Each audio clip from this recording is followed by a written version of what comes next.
of Somalia giving its fishing rights to China. Now, 31 fishing licenses have been given to China by the Somali government, or basically, not even the Somali government, basically the Somali president, Mohamed Farmajo. And he's only been in power for 1 year, and already he's just giving away their rights. And, you know, a lot of Somali families will be affected by this, especially the Somali fishermen who have already been complaining about how different vessels come. And basically, you know, they've totally desecrated the coastal area of Somalia. Now, what happened is that, so the Somali president gave 31 fishing licenses to the China Overseas Fisheries Association, which is basically an organization of 150 companies, and they will be allowed to fish for tuna in the Somali waters. And what happens is, you know, Somalia has been there's been a lot of unrest, I think almost for 2 decades in Somalia. And what happened is, before then, there was no rule. So it was like there was a lot of illegal fishing going on. And many vessels from countries like India, from countries like Pakistan, from countries like Spain and Yemen used to illegally fish in Somali waters. And you know, because there was no central government, so they could literally do whatever they wanted.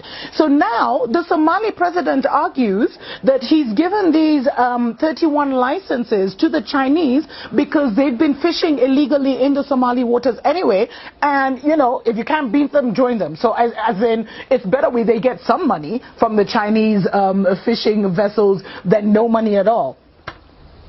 You know, it shows you how we are really not in control of our nations, we're not in control of our destinies, and we don't give 2 hoots about our people. There's been a lot of outcry because, you know, the problem with the way the Chinese and other people, like other nations, the problem with the way they do their fishing is they totally desecrate and destroy the ocean bed. So they use different things like the drift, which is basically these huge nets that collect everything. So not just the fish, but the fauna which the fish survive on, and the coral and everything, and it just leaves the ocean beds totally empty.